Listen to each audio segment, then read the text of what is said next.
गांव में 3 भाई रहते थे जिनका नाम था फ्रेड, साइमन और पीटर। वे तीनों भाई इजिप्ट नाम के एक शहर में अपने गांव से दूर मजदूरी करने आए थे। तीनों भाई बहुत ही मेहनती और दयालु थे। एक दिन ऐसे ही थके हारे किस्मत के मारे तीनों भाई अपने काम से वापस घर लौट रहे थे। धीरे धीरे अंधेरा हो रहा था, ठंडी हवाएं चल रही थी। आसपास के जंगलों में से पशु पक्षियों की धीमी धीमी आवाजें आ रही थी। चलते चलते उनका छोटा भाई पीटर थका सहमासा मुंह बना के कहता है, आज तो मैं बहुत थक गया हूँ। काश मुझे कोई सिकंदर का खजाना मिल जाए तो मैं कितनी आरामदायी जिंदगी जीऊंगा। तिरछी नजर से अपने दोनों भाइयों की तरफ देखकर कहता है, हे भगवान, कहाँ फंसा दिया है तूने मुझे इनके साथ। तभी अचानक से उसे सड़क के किनारे कुछ चमकता हुआ दिखाई देता है। वो देखकर पीटर कहता है, अरे भगवान, आपने तो शायद मेरी कुछ ज्यादा ही सुन ली। भाइयों, वो रहा खजाना, भागो। पीटर के पीछे वो दोनों भी दौड़ने लगते हैं और वहाँ पहुंचकर देखते हैं तो उनकी आंखें खुली की खुली रह जाती है। अरे नहीं, सब्र करो भाइयों, भगवान भी कभी किसी की इतनी जल्दी सुनते हैं भला। ये तो सिर्फ एक जुगनुओं से भरा कांच का डिब्बा है। उस जुगनुओं से भरे डिब्बे को देखकर पीटर कहता है, चलो अब खजाना नहीं तो ये जुगनू ही साथ ले चलते हैं। वैसे ये तो बहुत ही प्यारे हैं, क्यों भाइयों? उसके ऐसा कहते ही दोनों भाई उसके पीछे उसे पकड़ने के लिए दौड़ने लगते हैं और दौड़ते दौड़ते घर पहुंच जाते हैं। घर जाते ही वो हाथ मुंह धोकर खाना खाने बैठते हैं तो खाने में सिर्फ 2 ही रोटियां होती है जो उनका बड़ा भाई फ्रेड उन दोनों को दे देता है और खुद भूखे पेट ही सोने चला जाता है। लेकिन उसे नींद ही नहीं आती। वो ऐसे ही थकी हुई नम आँखों के साथ बाहर देखते हुए सोचता रहता है कि काश पीटर ने बोली हुई बात सच हो जाए और हमें कोई सच में खजाना मिल जाए तो कितना अच्छा होगा। इतने में उसकी नजर उन चमकते हुए जुगनुओं पर पड़ती है और वो उनके पास जाकर वो डिब्बा खोल देता है और सोचता है, भला हम कौन होते हैं इनकी जिंदगी एक छोटे से डिब्बे में कैद करने वाले। चलो अब सो ही जाता हूँ, फिर सुबह उठ के मेहनत करनी है। जैसे ही फ्रेड पलटता है वैसे ही उसके पीछे एक बड़ी सी आँखों को धुंधला देने वाली रोशनी आती है।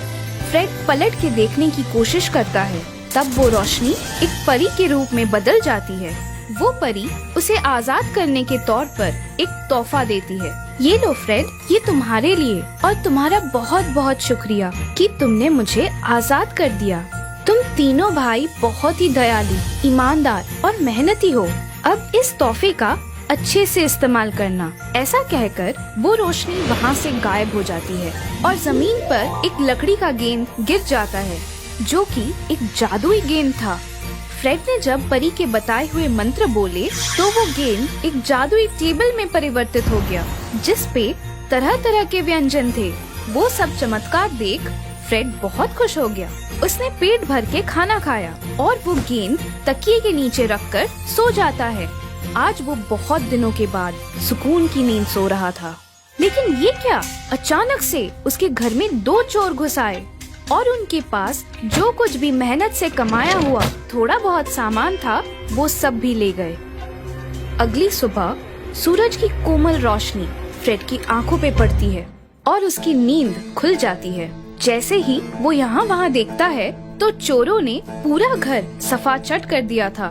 वो हड़बड़ी में साइमन को जगाता है। साइमन भाई उठ, जल्दी उठ, ये देख ये सब क्या हो गया है। साइमन और फ्रेड दोनों तनाव में आकर अब क्या करे ये सोच ही रहे थे और यहाँ दूसरी ओर बेफिक्र पीटर अपनी प्यारी गहरी नींद में आराम से सो रहा था। पीटर उठ, जल्दी उठ, यहाँ चोर आकर पूरा घर खाली कर गए और तुम हो कि मस्त आराम से सो रहे हो। तीनों भाई मिलकर सोचते हैं कि अब उनके पास गांव लौटने के अलावा और कोई रास्ता नहीं है। ऐसा सोचकर वे तीनों अपने अपने काम पे चले जाते हैं। काम पर जाकर वे तीनों अपने अपने मालिक को सारी बातें बताते हुए उनसे विदा लेते हैं। साइमन एक मिल में काम करता था। जब वो उसके मालिक को सारी बातें बताता है तब उसका मालिक उससे कहता है, तुम बहुत ही मेहनती और ईमानदार इंसान हो। यही रुको, मैं तुम्हें कुछ इनाम में देना चाहता हूँ। ऐसा कहकर मालिक एक कपड़े की थैली लेके आता है और साइमन कुछ सोचे उससे पहले ही उस थैली की खासियत बताता है। और जैसे ही मालिक कुछ मंत्र बोलता है और उस थैली को थोड़ा हिलाता है तो उसके अंदर बहुत सारे सोने के सिक्के आ जाते हैं। साइमन अपनी हैरान आंखों से वो देखते ही रह जाता है। उसका मालिक वो थैली साइमन के हाथ में दे देता है। साइमन अपने कांपते हुए हाथों से वो थैली पकड़कर कहता है, लेकिन मालिक, ये मैं कैसे ले सकता हूँ? मालिक साइमन के कंधे पे हाथ रख के उसे कहता है, ये तुम्हारी मेहनत और लगन का तोहफा है। इसे हमेशा जरूरत के समय इस्तेमाल करना। साइमन राहत की सांस लेता है और खुश होकर घर लौटता है। घर जाकर साइमन अपनी जादुई थैली और फ्रेड अपना जादुई गेंद लेकर अपने माँ बाबा के पास जाने के लिए जंगल के रास्ते निकल जाते हैं। रास्ते में वो पेड़ के नीचे आराम करने के लिए बैठते हैं और तभी फ्रेड जादुई गेंद का जादू कर उसे एक टेबल में परिवर्तित कर देता है और दोनों पेट भर खाना खाकर सो जाते हैं। ये सब एक ठग जो उस पेड़ के ऊपर बैठा हुआ था देख लेता है। जैसे ही उन दोनों की आंखें लग जाती हैं, मौका मिलते ही वो ठग उनकी जादुई चीजों को चुराकर वहाँ से भाग जाता है। धूप थोड़ी कम होते ही उन दोनों की नींद खुलती है और उनका सामान वहाँ ना देखकर वो दोनों दुखी मन से अपने नसीब को कोसते हुए वहाँ से निकल जाते हैं। यहाँ दूसरी ओर भी पीटर अपनी मालकिन और बाकी पशु पक्षियों से विदा लेकर गांव के लिए निकलता है। पीटर एक प्राणी संग्रहालय में काम करता था। वो अपनी धुन में गुनगुनाते हुए शाम की ठंडी हवा के मजे लेते चले जा रहा था। तब उसे उसके पैर में कुछ महसूस हुआ, जैसे मानो उसके पैजामे को कोई नीचे से खींच रहा हो। जैसे ही वो पीछे पलटकर नीचे देखता है, छोटी सी दुम हिलाता हुआ एक प्यारा सा कुत्ता उसके पीछे पीछे उसके पैजामे पे लटकते हुए चल रहा था। पीटर को उस पे दया आती है।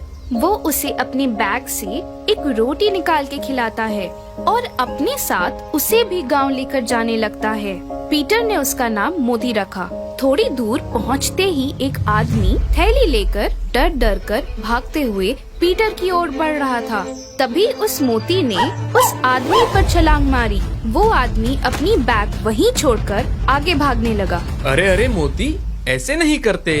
क्या हुआ तुम्हें अचानक? हाँ, वैसे तुम भी तो हो मेरे जैसे ही शैतान।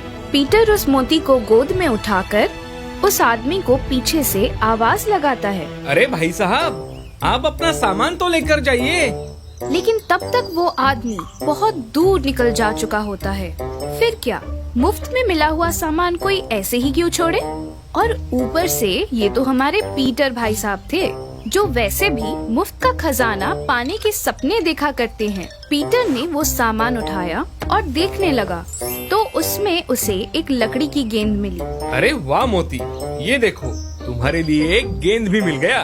चलो अब घर जाकर हम सब इसके साथ खेलेंगे। ऐसा कहकर वो घर पहुंच जाता है। घर पहुंचते ही मोती उसकी गोद में से छलांग मारकर यहाँ वहाँ दौड़ने लगता है और पीटर अपनी बैग में से वो गेंद उसकी तरफ धीरे से फेंक देता है और अपने माँ बाबा को आवाज लगाता है, माँ बाबा, मैं आ गया और देखो तो मैं अपने साथ किसको लेकर आया हूँ। उसकी आवाज सुनकर सब आ जाते हैं। उसे देख उसकी माँ कहती है, अरे मेरे बेटे, बहुत खुशी हुई आज इतने दिनों बाद सबको एक साथ देखकर, और तुम्हारा मोती भी बहुत प्यारा है। चलो अब सब हाथ मुंह धोकर खाना खाने बैठो। जैसे ही सब बैठते हैं, मोती अपनी गेंद उनकी ओर डाल देता है और वो गेंद घूमती हुई फ्रेड के पैर की ओर आ जाती है।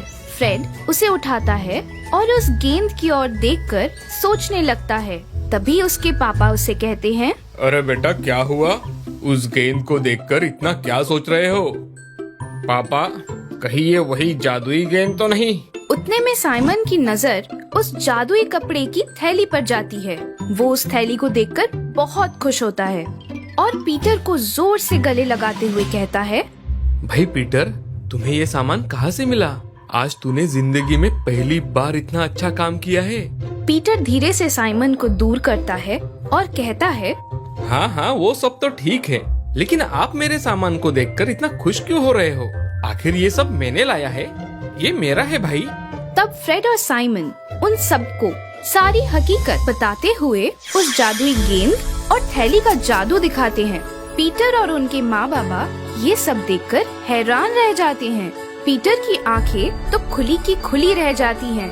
वे सब बहुत खुश हो जाते हैं और भगवान को ये सब के लिए शुक्रिया करते हैं। अब तो आपको बताने की जरूरत ही नहीं है कि जब किसी को जादुई टेबल और पैसा देने वाली बैग मिल जाए तो उनकी जिंदगी कितनी बदल जाती है। ऐसे ही हमें हमेशा मेहनत करते रहना चाहिए। भले जिंदगी में कितनी भी मुश्किलें आए, लेकिन हमें उसका फल एक न एक दिन मिल ही जाता है, जैसे इन तीनों भाइयों को मिला।